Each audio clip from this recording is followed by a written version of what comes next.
ngao penza ndenge ngao net na PPRD bazaka na leader moko o bango tu babanga aleka bango na mayele Kabila leko ben na mayele matata mpo donc na PPRD moto mayele ezate ka Kabila et ndenge na saboy ko comparer ngate na wera et karisa musika c'est spirituel et attaqué politique sikoyo na tango bakaboli pouvoir spirituel na pouvoir politique na bandokyo ya France pour ba menacer na église nde batozo sola pona likama mboka or na nde na yiko sauver Congo na yiko sauver na we ransom biloko na lobaka est-ce wera ko lobanga hein parce que wera abanga ta président de la république azape fanatique na bango pe fanatique na yi siko OK comparer un sauveur na we ransom baza sir na makambazo ba pesa le kutate za ba vérité kokoma na te kokoma te ezaka site moko image ya Congo point et pas il y a la patronne hein babi la patronne Yvonne coin du courrier le la émission na bango boyebi émission na biso nyonso esika wapi to tumo la vraiment actualité soit il kambusongolo ou thème moko to débatango awa vraiment makasi na coin du courrier za émission ya image à Congo présenté par ngamoko Yvonne Mianda Bula patrona lelo lisusu na kati ya coin du courrier invité moko pas trop spécial parce que le médecin est tellement ébélé et comme ils sont azate hein papa zotu na penda il a partout na on qui papa sort le bendenge nini papa sort le lune invité nanga ba comprendre et puis ba comprendre à fond hein babi oyango yo na bureau ngo lingaka kota vers wana eza papa sort le loup et sika puis papa sort la biso na bureau na et puis eza plateau à sala déjà on a quelques émissions à biso to ka epanaye to na papa sort le loup na tongo lelo pour nous présenter émission au total le 28 lelo ndenge batusu ba limité à papa sort le loup aza invité na ngazo betano masolo le 28 ya lelo papa sort le loup boni na sœur Nzambe azwa ebele balokumu ye mosungi pepe na biso ya tango nyonso azo continuer ko batela biso pe ko batela bandeko na biso bazolanda biso vraiment santé ezali kitoko ezali très bien autrefois bando lela ozobela ne fregete to bela kate ezala entretien anzoto moi te entretien silio rien à dire donc maintenant ce matin il va comprendre déjà grand frère chéri na Paris azota déjà papa abi il est un peu jeune hein bio na éviter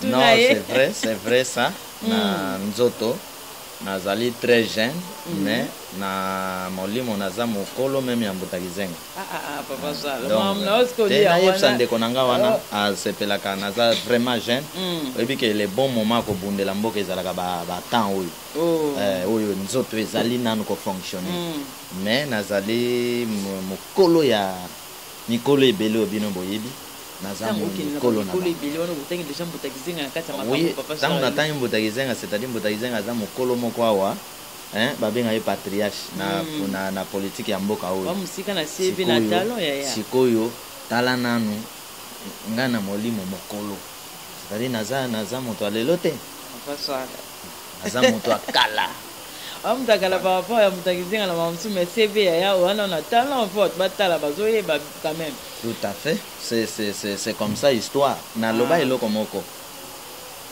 okobota mwana mais mwana wana za mokolo na ye tu comprends yo boti mwana mais mwana wana za mokolo na ye mwana za mokolo mama na ndi kasi po bino bobenga mokolo par rapport à botamaki na septembre o na décembre muta septembre mokolo bino bobenga bongo mais mokolo ezalaka par rapport ye loko eza na kati ya moto tala ana aboti Samuel ba obenga ye Dieu na Israël moyoka ana ba benga Dieu na Israël Moïse ba obenga ye Dieu na Israël moyoka maman ba benga Dieu na Israël c'est-à-dire que Moïse est mokolo même ya maman boti so ito koti na phase wana ezaka ba explicateur ya révélation de ba explica biloko wana pona développement pour vous dire que esprit atini biso pona développement ya mboka de na développement mboka to koyeba nani mokolo nani abongi nani akoki voilà ndena biloko wana komona. Ma sœur, je vous dis la vérité que Nzambe ayoke la bino mawa apesa biso mboka oyo tano loba apesa biso mais tano loba apesa biso ba mikolo bazo comprendre apesa biso mboka oyo to mema mboka bo tambo bomona ba chinois ba bongi me bokomona ke ko bonga eza na niveau nango na lolenge nango donc mona to comme Sabino na niveau que américain abangi yo américain abangi yo eza pété eza ka koko sosola nde bomona ka lelo te siko quand il faut na chaque moment ya temps na biso yeba ke faut to sala quelque chose ce bolobi eza lelo te yo sali eloko te siko bana no tamba ko ya basala nini po bakoti yo sali te alors chaque bat na temps na bango po basala quelque chose c'est pourquoi bamboka wana qui se développe bobenga ka développer chaque monde na temps na etala busha yaki amemi États-Unis na niveau na Obama ye amemi na donc chaque président a une histoire il y a un plus azo baksa na kati ya mboka na ye awa pe biso pe ba président bazana histoire ya ba moins oyo bazo détruire ba mboka na biso alors en notre temps faut eloko moko esalema eloko moko esalema nkolo asepela enfin que bato bakolanda biso bakokuta ke oui tozwa ki réellement bato puissant na tango na biso est-ce que yo yokana na mokili to na Congo yokana na message moko bayeba obenga bato puissant oyoka ngona nte ba révéler binote mais na tango na biso esprit a révéler que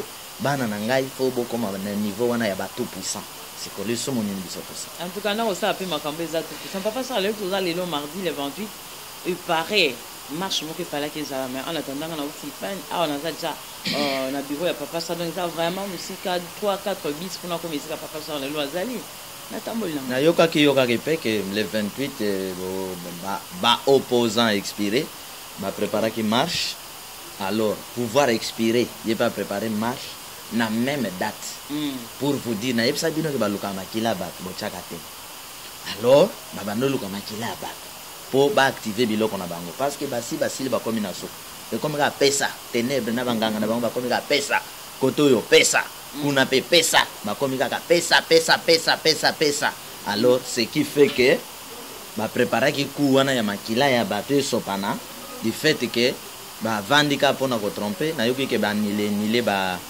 nini yango ezala lisusu te voilà mais ba marche oyo na bateau est-ce que pouvoir expirer azana temps lisusu ça la marche ya ça la marche ya nini pona likambo nini ya linya sala nini pouvoir expirer ana temps ya ko sala eloko te na kata mboko donc wana ya marche wana ya pouvoir expirer na opposition expirer zali marche ko luka makila ya bato pour ba renforcer misala na bango ba expirer ma fonction oh et bon yo mona te ko taper na ba maison comme on appelle ba mille qui expiré ba hotek ba hotek kan mais Robert Mugabe akei ya papa sonalité ko kindi ya Robert Mugabe ndenge a démissionné na librement est-ce que ça a une influence pe na Congo dans na kawana na koloba na Mugabe félicitations bien que forcé hein oui félicitations et courage Robert Mugabe c'est quelqu'un parmi quelqu'un oyo babundi pona Zimbabwe Robert Mugabe atelemela Sarkozy France au Zimbabwe ezala Zimbabwe atelemeli Mondele na lolenge esengeli mais je sais que c'est la politique tozwa nanu apparence physique abundi c'est quelqu'un même que ba Zimbabweyen faut ba respecter akobi malibanda mboka te so akufi faut ba lelaye avec honneur donc félicitations na courage à lui pour que a démissionné en tout cas na féliciter malgré na âge wana ke kozwa wana mais peut-être ezala ipeka na kati ya histoire ya Zimbabwe mais félicitations et encore courage na ba généraux coup de chapeau na ba généraux tala mibali ndenge bazala et ça a une influence quand même na Congo parce que asa mutu pe tozaki inflation ah oui ezaka leçon et kopesa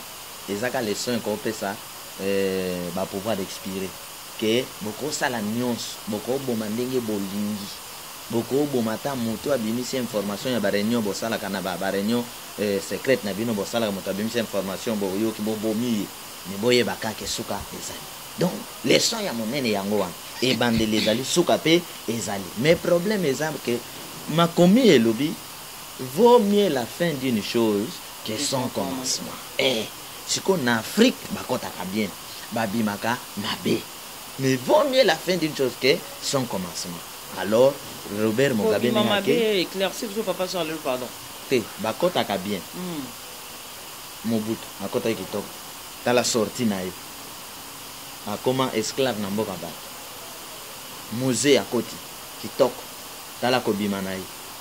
Kasavubu akoti kitoko tala kobima na ye. Kadhafi akoti kitoko tala kobima na ye. Bagbo akotaki kitoko tala kobima na ye. Pascal Lisuba akotaki kitoko soki otali na Afrique vision ya kokota bamona porte ya kobimela bakomaka baaveugle. Or kota bien bima bien, nzambe abandaka bien, nzambe asukisaka bien, c'est-à-dire que bakotaka bien mais soki bavandi kuna bakuti mosolo influence vision kopesa eza te moyen kobima eza te. Or Christ maître ya grâce abando sala mosala na ye na koyeba bapage na programme ne asalaki ti ntango akomi na page ya suka na Jean 17 asala losampo na bato na ye aclôture akangi masolo asokola bango makolo tututu alobi awa esili na ke molimo centre visite bino mwana mobali azongi eboya kopikla ka boye ti wat okozonga mokolo ba pikle wa bisu papa so ale na makambo ti wat mwana ya mokeli ya mabele oyo akangi buku Moïse maître ya loi akangi buku ayoki voix balobi cha Josué akangi buku ache eboya kopikla ka boye ya kopikla ka boye osili opikle ozangi opikle suka na yo kozala wapi. En tout cas suka ezala wapi na ese mete suka eza mabe suka eza mabe suka eza mabe pe suka ekozala mabe todo za papa sala to mingte ya mutu ya vraiment on peut na telemeli tongo alelo parce que ça le 28 nengai tota la journée on a papa Charles Lou au koloniska na zakana awa esanga ba 1 km et demi hein. Donc ça vraiment mon musika mais na tamboli nanga normalement donc eloko eza na ngote et mboka eza na ngona kimia ti sikoyo papa Charles Lou na moni drapeau na moni logo na peut-être so ozobenga ngo logo soki drapeau hein azomona ba tout pisa na kati na bité na olala te na kono papa Charles Lou a expliqué ngana nous qu'est-ce qui se passe. En tout cas ba otalango plein d'image des gens de na lo babwe na éviter oh tozo zongo na ana téléphone poser la question na yo oui le temps que ndoko mona ngo na image wana onga na mona zomona drapeau logo moko ba lion na kati bandeke je ne sais pas na chana non est-ce que ba mona ngo en tout cas mutazana bilili azana makasa ko benda ngo yango wana et c'est un logo nga mona opesa bango deux animaux bazomona ngo wana logo ye logo yeyo logo simbi Congo tout petit et oui Congo tout petit oui en tout cas tozomona babula tozomona ka babul papa ça pesa biso na explication nini ezoleka na kati. En tout cas omoni mboka nyonso eza na discipline oyo mboka etambolaka omoni na mboka na biso il faut kotika biloko etikali bato bayeba zo ajouter ka ba valeur nde bamataka ndenge wana mais pona yeb soki mboka na biso ezali na discipline moko à suivre te to eza bouleversé c'est-à-dire Kasavubu akoti na drapeau ya mboka na armoire ya mboka drapeau emblème ya mboka na mibeko ya mboka lelo mbele biso nyonso tolanda banzela ya Kasavubu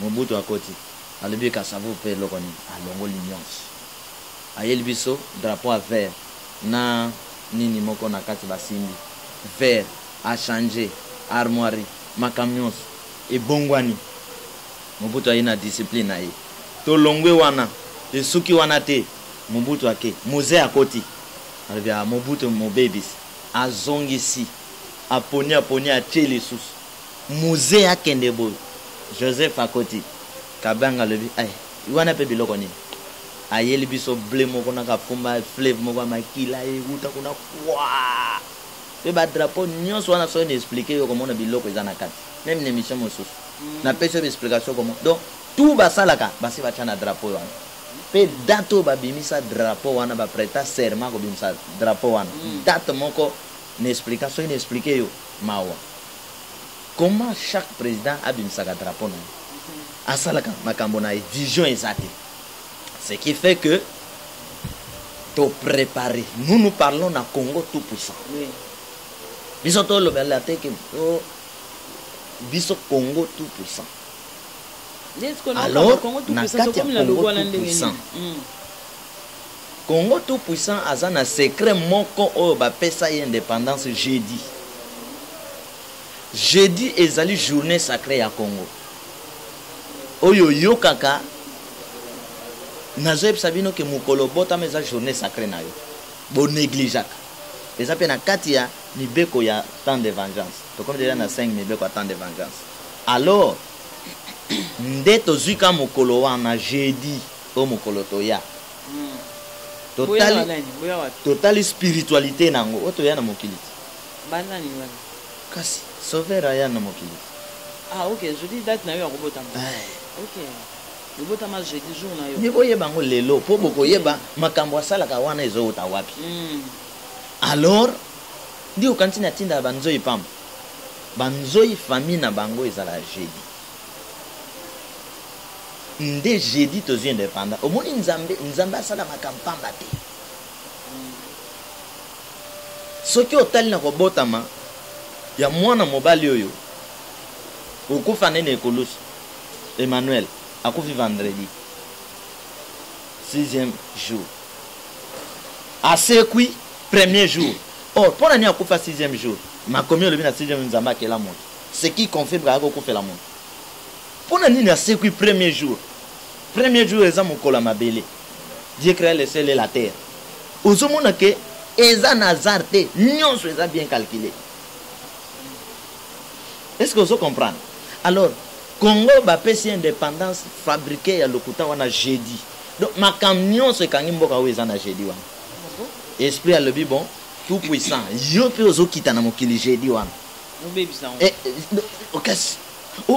O bimisa tout. Nde o monitina ya jeudi wana. Loko les amo kolabanyama. Nde ténèbres, organisation ya ténèbres ya mondele na ya awa. Nde bazwaki léopard batie bino na armoire ya tambwisaka bino nde léopard nde otambwisa bino nde mobutu atambwisa bino na léopard nde awa pe bozana otambola na léopard nde léopard kopema na ye ezala kaka munoko léopard ezaka makila.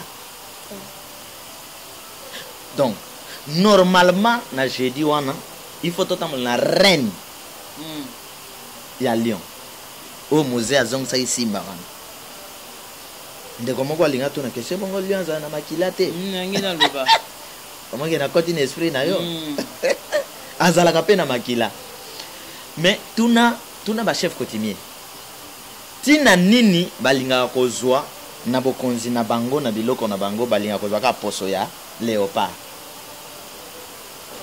C'est-à-dire na mokili toza na deux phases. Toza na phase ya bien na phase ya mabe. Toza pe na nyama ya bien na nyama ya mabe. Alors na bonzambe ezwa lion. Na ténèbres azwa léopard. Ah bon? Voilà. Et ce que ok okuti na ba secret ya chaque mboka. Chaque mboka azalaka na secret na chaque libota za na secret na ya des fois ba benga soki totem soki nini. Aza na signe na ye ya mboka wetambwisaka mboka. Nde soki ok na Amérique okuti aigle. Siko biso awa ekozala léopard te. Tala ba président nyonso batambwisi biso na puissance ya léopard tala sort ya mboka ko bomma eloko pam président nyonso atamboli na léopard comparé na mosusu atambolaki na simba comparé vision mibale wana okoyebisa ngai esika bakongole basili banyokwami ki dictateur epikle ngon na léopard. C'est pourquoi na kati ya zamba lokola bazwi léopard nde l'esprit aya alobi te Congo mboka na nzambe babengaka nzambe lion. Jeudi journée sacrée ya Congo mokolonga ni ya aigle ya ndeke ya likolo ya mbisi na mai na ya nani ya nyama na zamba. Alors nde tozongiseli bino vision ya aigle, reine ya lion, alors force ya crocodile. C'est Congo azana batu wana misato ya likolo zamba na mai. Sikoyo armoire ya Congo akoza la teka na aigle azimi na cheboye aluka batakolia ndio mon le 28 bo baba ndo luka motakolia. Opposition ya léopard, pouvoir expirer ya léopard, peuple batambola na système ya léopard, église ya léopard, religion ya léopard. Motakobikisa moninga azali. Mais yo posa étouffé parce que yo posa kana kati ya mboka léopard ngo. Mais est-ce que yo si omona naza nako répondre étouffement lobby na nzoto nzambe atindi na mboka wana nako sibir pasi obosali ko sibir mais plus nazo bundela bino mais nga nazali étouffé te parce que moto azala ke étouffé alobaka biloko te bato baza étouffé za lokola bo opposant baza na ba secret belé bayebi ba oloba ngo te Congo surtout ba oloba te basango baza nango ba senko baza nango ba oloba te baza étouffé ba chef ya ba seni ba corner nanga wana yebi makambango bayebi moyen aloba te awuzalaka corrompu baza étouffé baza libre te mais moi je suis libre parce que na yeko sauver ndozo mona na drapeau oyo eza drapeau mboka ekotikalaka omoni kuna tokomi Congo tout puissant Congo tout puissant Congo tout puissant na kati 7 wana c'est l'esprit qui a créé les 7 jours qui a créé toutes choses et tout esprit 7 nde omoni toche aigle wana aigle ezali bonzambe ya komona ya kobunda ya kolesa aigle adepandaka na ndeke mosusu te aigle amonaka abundaka akangaka ase defendaka alesaka bana na ye aprenaka bana na ye nde bokonzi toza nango besoin sikoyo awa baprenaka bino nini badefendaka bino balakisaka bino balakisaka bino te bakobimisa loi bavote loi na bango na parlement président promulgué boyebi mpe yango te lobi na ntongo monika oleki polisi akangi yo mais loi yango toyebi te boexplike bato te babanda okanga bino lokola loi o carte électeur esi osi ozwi donc bozozwa bacarte d'électeur e bapolisi babandi déjà kokanga bino na moment bozwa carte électeur na carte électeur oyo ya kala yo ozwi nanu te dele nano esili te me babanda okanga yo au monde niveau bozali nde tokiti na Lyon. Donc c'est-à-dire le Congo doit régner spirituellement et physiquement. Le Congo doit régner dans ciel, l'espace céleste, l'espace terrestre, dans l'espace yamai. Mais bato bato bazomona ke papa sa oza nkata ba émission yo moko vivre ba rêve na okaka yo moko na yo. Et kasi. Et bon est-ce que batambo? Est-ce que ça problème? Le problème c'est que je souffre parce que na yena mabele ya bato moko léopard asi akanga. Léopard asi akanga. Tango bokonzi ya léopard wana pona ko imposer. Comment to kolongola musala monene to sala bo. Si musala ezalaka koto tozo déraciner to travailler makasi. Joseph tango yebisa bandeko na yeke moyeye konguma melanga nini ye konguma melanga bandeko ne ba comprendre te nde vie ba congolais ba comprendre te monte ba kanga ke bateki mais na suka ba kendo se retrouver wapi na mase ya makolo na ye mais na suka obligé c'est tout le monde même ba pouvoir expirer na suka soki ba yokeli biso te mais ba kozala ba ok souffrir na cimetière oh yo si mona mutaki exil na cimetière mais akufite. Mais ceux qui vont yoker les sauveurs, c'est grave et c'est fini. On ne sait pas, les sauveurs, ils ont un drapeau. Qu'est-ce que c'est un drapeau? Si Koyo, Lyon, a défendre la cabane, a lier la cabane, défense totale. A trouver la cabane, a coller, a l'axe la cabane, a entraînement. Comment Bokoza? Ne l'obisotoye, ne coller à sauveur. Léopard a battu la maki, il y a pas soli. Yo mona ba konzo ba battre la cabine. Pardon, léopard c'est qui? Crocodile. Parce que mon connaît. Aigle. Lion, croco, na mai. C'est-à-dire, ti na mai to simbi. A cause maki na ya bateli a pasoli a zuika mwana che na mai. A yepsi mwana luka vina yo. Ndebiso to lobi n'école ba sauver que congolais ata zana le bumu. Il faut na motuna yeba ke faut biksa Congo. Nde formule to tambola na. Au sein du parti politique to ngabo. Message nyonso ya prophète majeur. Et bota ka be école misaka. École ya molimo, école ya politique, na école ya kokela. Exemple ni to roza makambo zulu babo. Exemple loi ya Moïse. Eboti école ya molimo. Ba pharisien, ba docteur ya loi ba Nicodème, ba tangi na école ya Moïse. Exemple ya politique ba Saoul. Ba komi ba roi na message ya Moïse.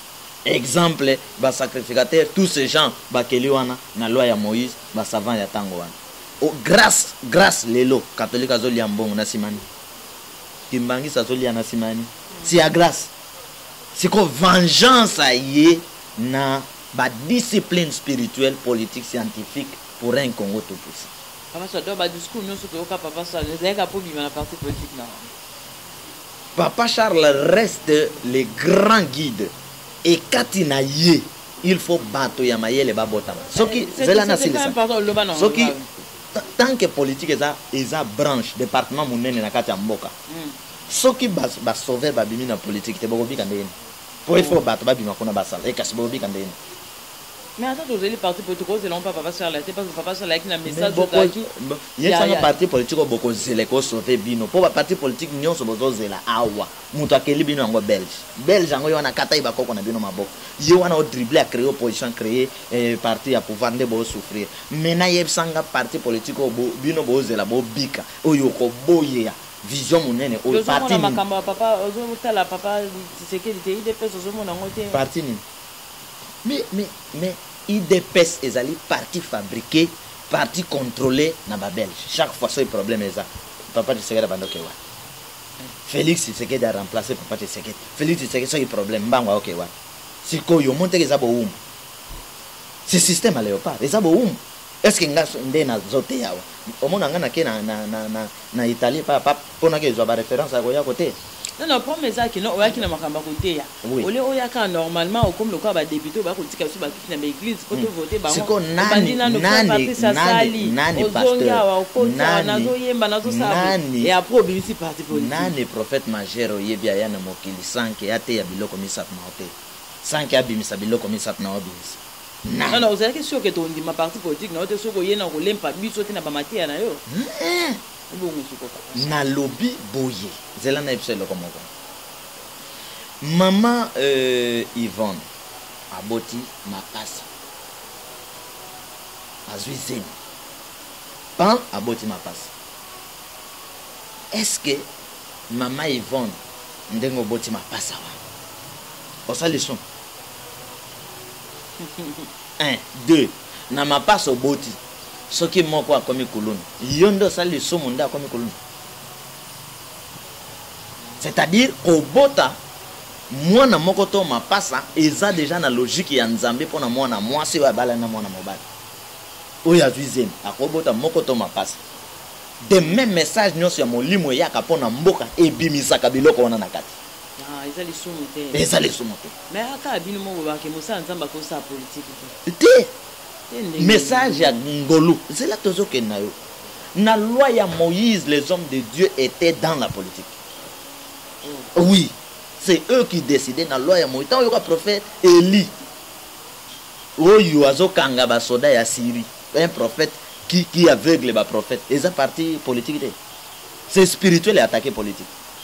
Si Koyo n'attend pas kaboli pouvoir spirituel na pouvoir politique na bandokyo ya France. Pour menacer na église nde ba loi ya ko profiter l'église est à politique mais tant ba lebi église à politique pour ba neutraliser ba tonanzam pour ba yebi ke ba tonanzam so ba côté les kamakambo yaka somo non pour ba yebi que politique en soi biso ne ba politique ezaka zela ka sana silis pasteur Martin Luther King motonanzam tango influence politique mulili wana ekoti po banyokola ba noir pasteur akoti le kam tala soka nango na Afrique du Sud bakota makam tala soka nango alors baton ba loba batali parti tala Christ ndenga a évoluer to casser batamoli bakota kalikambo yote yango na tuni comment ko séparer nzete na racine comment ko séparer nzambe na mabele na ye siko bato balobi église eza politique mabele nzambe akela asi bango pe fo baza la politique. Deuxièmement, pendant les élections, Baroberwa, Bakendo Salani l'église a seka, pour l'église est politique. C'est-à-dire tant que l'église est politique, qu'on tape qu'on a tenu à mon élection. Non, parce que bon, il y a pas batunion, mais là surtout comme une église comme la. Toko yamba na prière, toko yamba na prière. Yo ke mona na kana moment campagne. Osambela na seka te, moment campagne. L'église est politique. Yo ko kota kuna te. Yo ke Salani na enveloppe na moment campagne. L'église est politique. Pour vous dire que l'église ne sera jamais à politique, c'est un mensonge. Il faut mon photo longolango. Président réveille à politique, à la politique. Président Marini a outil longo à politique, c'est à politique. Cardinal Mosengo à politique. Badona don Bécholé. Au basala qui est Sénéco politique. Yeb sangai nanyo yebe awaza a politique. Quelle église yebe aza a politique? Tangu nyonso baza. Tangu nyonso baza na nkamba.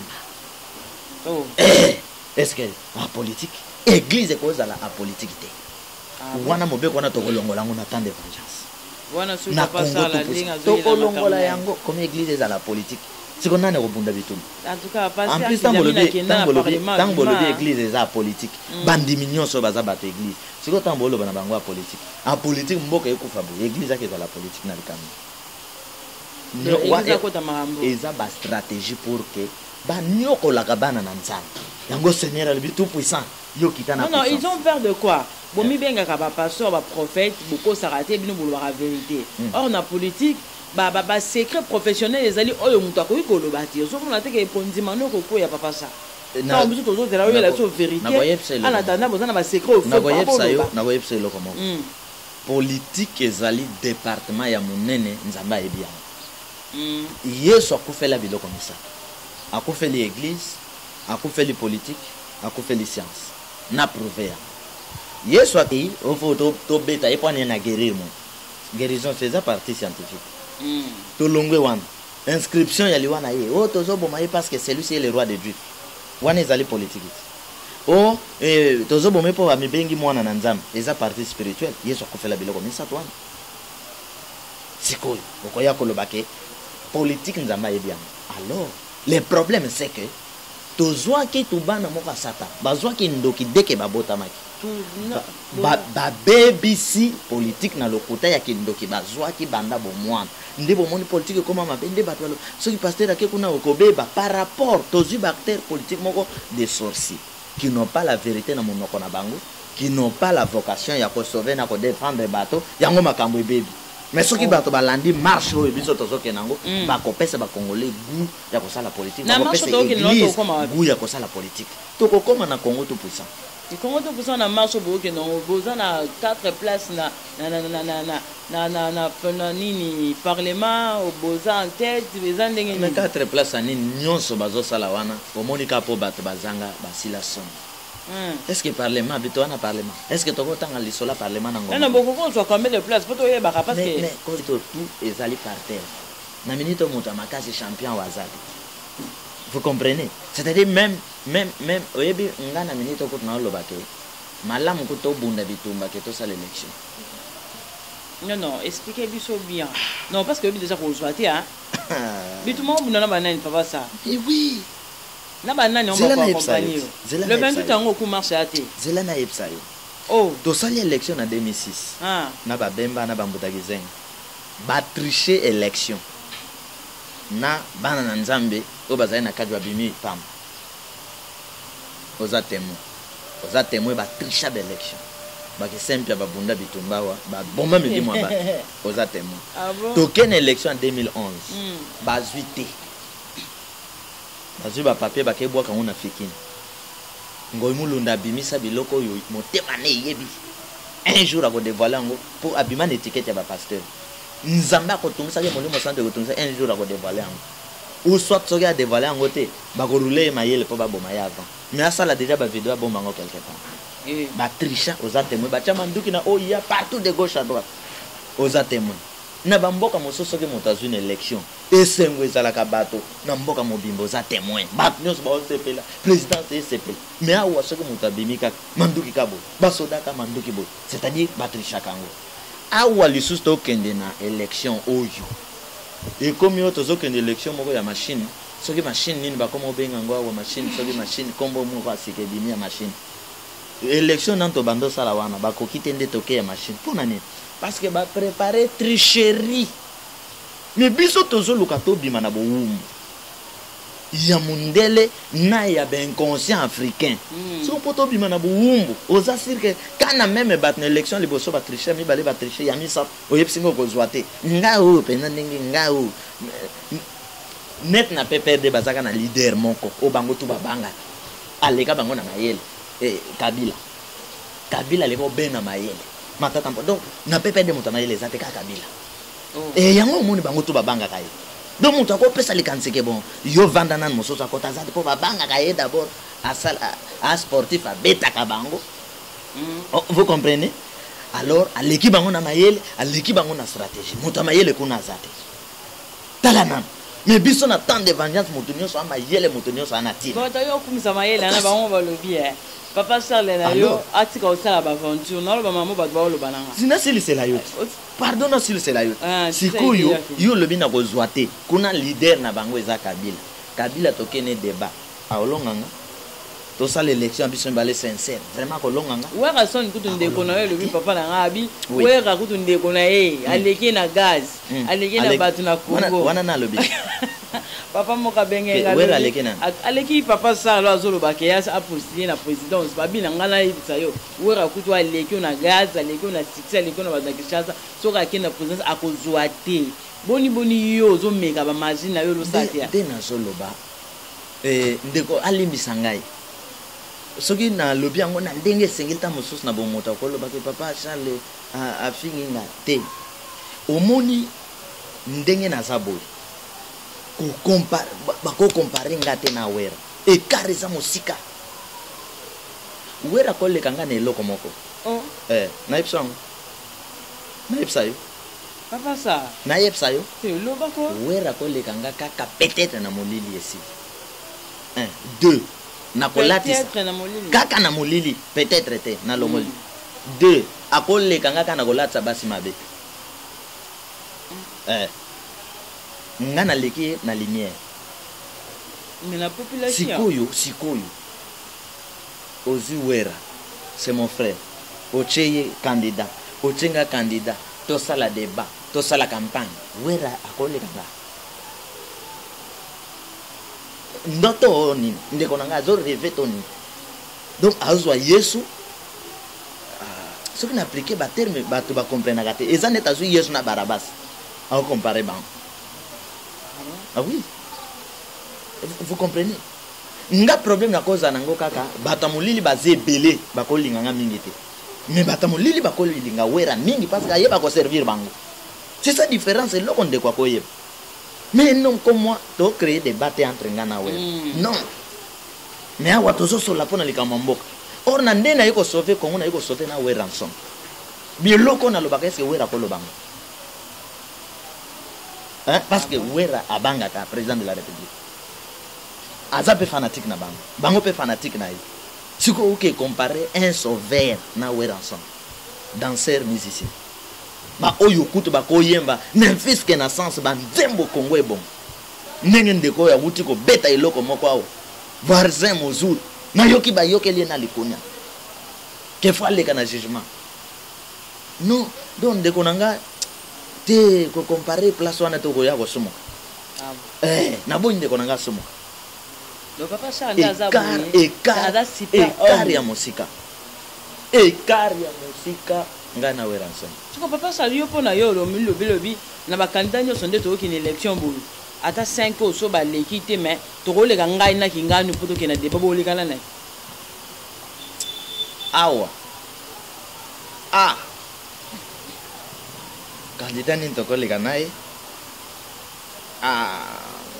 peut-être soki ndeko chebe ya zalaki toko le kanai tiens ngwanda zali pardon papa Charles yako te ese ya postuli ndeko ngwanda postuli na pesa bango moti a postuli soki yako postuli makasi na koleka kana oya za makasi pe na oya comprendre temps.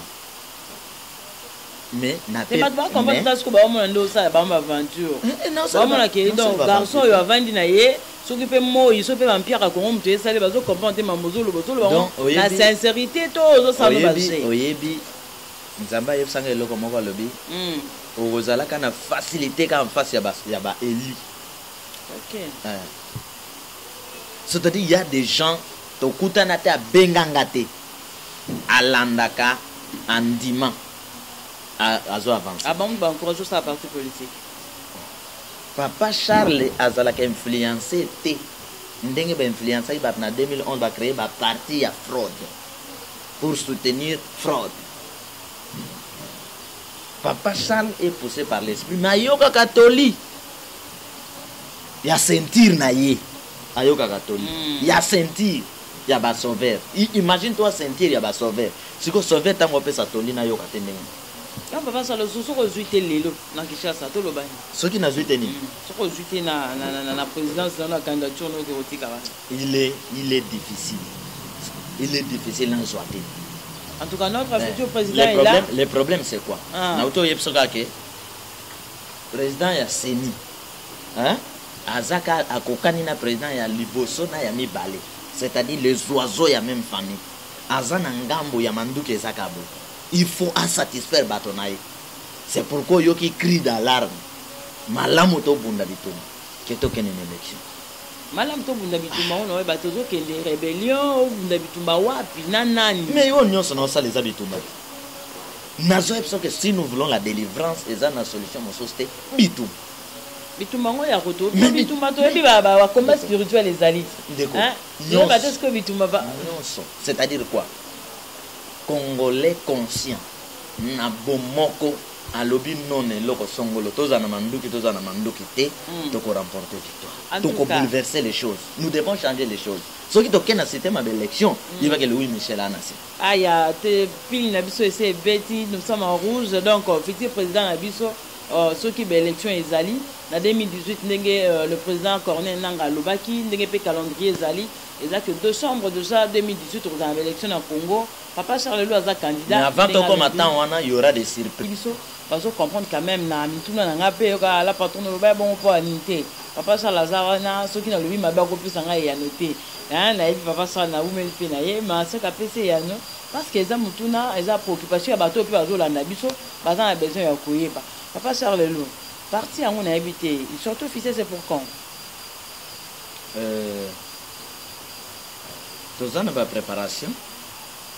Au moment où je dois besoin encore la préparation. Les ans de la préparation, puis na kati ya ba formation. C'est-à-dire, ba militaire il faut pas s'en former. Obligé. Mais yo au monde était bozo kende na lobby. Tangu bino bozu ba député na ba gouverneur, bazali former te bosu ki ba. Bazo formation te. Kas nde sika boke ko ya na libulu. C'est ça le problème. Mais la base que l'élo, papa chaque candidat, même des commissions bolobia, tu peux voter ngal. C'est balongo le banc. Reste à vérifier quand même tout retard la ligne. C'est balongo le banc. Tout retard vraiment tu dès qu'on a le col ndeko Félix Oazeko ton na souci Congo est bon. On voter là. Alinga Congo est bon. Atuna que demande le peuple. C'est-à-dire ba voter là. Au monde na koyepso na suka ke ba congolais nyonso même ba o baza pene na présidence de la république ba na souci Congo est bon mais ba on na te ba bandela wa yango biso to bandeli bango do ba ya na souci na ngo papa Charles yango biso to bandeli bango yango biso to bandeli bango do bande ko ba bange lokote depuis bande mambo no so papa Charles ba to batala biso ba to koto ne non en tout cas to tambola bien ça passe très bien na le bina pas de difficulté. Non. Koto yo mona koto to lela. Rien, difficulté zate makamto zo tambola kitoko. Kitoko na ndenga osakana te. Donc vraiment nyonso zo leka très bien. Donc to koyo sabande ko ke ba bange lokote. Oyo ba on négliger tamuso yango voya ko bike. Je sais que ba on négliger biso, mais ka biso ba on négliger ba on minimiser. Et cause à la cas biso voya sorte. On va se batala etambo li marche ya basala nzambe mosusu ba promesse tozoa tout monde qui réalisation na ngwe salamate ya wana on a plus confiance à personne sur bino basala nzambe na yebsa ke bino ke bozala na basala nzambe ya loi. C'est pourquoi catholique il faut décevoir bino tous les jours, c'est pourquoi protestant faut décevoir bino tous les jours, réveil faut décevoir bino tous les jours. Bino bokangamaka kizamini na sala ke bino Kizamina n'a rien fait à salier le comment on a dit. TV mo alobi ke to landa bango te mambasala gane za mamba lokuta. Ye mo ute kuna na landa ki to landa ba député te ba ça so bobi oui, c'est ça la vérité. Donc ye mo uta kuna na landa ki ya kota ikuna nzamba permettre ki akota découvrir lokuta na bango po abima yebisa biso lokuta wana. Afin que cette fois-ci to yeba nini to ça. Donc ba ko pekisa ba nzambe te ba accélérer na likambo mais ba accélérer ngo na série nyonso. Ba accélérer ngo na boye binyoso. Atukoza mosala nzambe question asuke zake ndenge zo minimiser ba nyonso oyo azamuke oyo azani na yote oyo nyonso do fina kaka utikali yo mo super homme après nzambe yo to après Jésus papa Charles Lelo batwana bazotala yo. Mais soki yo moko mi commissaire yo lingi nani ya commissaire. Non na komi commissaire mais je peux pas. N'accepter non kingani fio. Mais na kondima après nzambe ngai. Wana ko kitoko oui. Après nzambe zala na mututi. c'est après nzambe ngai siko yo ozala après nani Papa Charles mama mokano il faut ozala fier ya koloba wa mwana na nzambe après nzambe yo il faut boyeba biloko le génie nde ki génie na onde siko bima be mais bino bozolinga ozala après nani après satan kanisa nani après nzambe nani bonaloba nani américain on a beloso nyonso ozomisala oyo ntango okozwa te nde bato bazoluka siko position na yo na maloba nini ozala ebongo bino bokanisaka mpo yesu babomaki na ekulusu nde ezali defete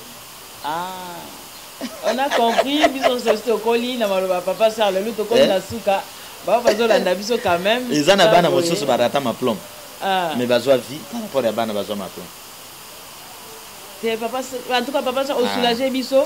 Bah, va comprendre. Quand je suis vraiment soulagé. C'est-à-dire, Nangamba va sauver des fêtes et zalate. C'est pourquoi on a Sabino. Moi, c'est à Botaka, na césarienne ou sans césarienne. Avec élection, sans élection, Congo faut te rendre en tout possible. Bah, tu vas retenir. Non, va retenir que il n'y a rien à craindre. Tous allez déterminer. Bazala na biso longo. Tout tambour ensemble. Congo faut comme ça un Congo tout puissant. Mais je préfère un grand combat que élection. Total so combat ngo simba ngana pesi merci na bato so balandaki biso ba pesi attention na image ya Congo soko tali émission ngo awa na coin du courrier te otali on papa Charles Luna pesi te fonctionner. Oui, bah ainsi dit l'esprit YouTube na biso ça toujours en action na état tout puissant du Congo c'est batali ba comment. En tout cas, donc on a papa Charles Luna ba numéro 1 ezawana eza numéro ya papa Charles 00 243 89 83 77 536 89 83 77 536 benga na problème nyonso za nango to ko bondela soki pe muba o ba benga kaka pona ko telemela ba telemela biso to ko yokela ba. En tout cas, ngana pesi mboti na ba nyonso balanda biso Flori photo mobala Marie-Jeanne Mambong na Londres. Esika wapi batante ya bien pour la fête na bino bobengi Flori photo bokoluwe batante ya bien ya propre pour la fête na bino bandeko bazana na Londres. Merci ebele na grande zoko, merci ebele na papa Charles Lou anzimaki ko invitation na biso na tongo alelo c'était pas facile. Grand frère comprendre na Paris ndeka to so la papa Charles yeyo yom tobaki yeyo ya donc yom ko mieux keli ba réponse na mituna na yo. Merci na bandeko nyonso bazo s'abonner et pa na biso pe na image ya Congo ngala bino tokutani balasima na coin du courrier ya sika baza sir na makambazo ba pesa lokuta te za ba vérité kokona te kokona te ezaka site moko image ya Congo point et pas il y a la patronne hein babi la patronne Yvonne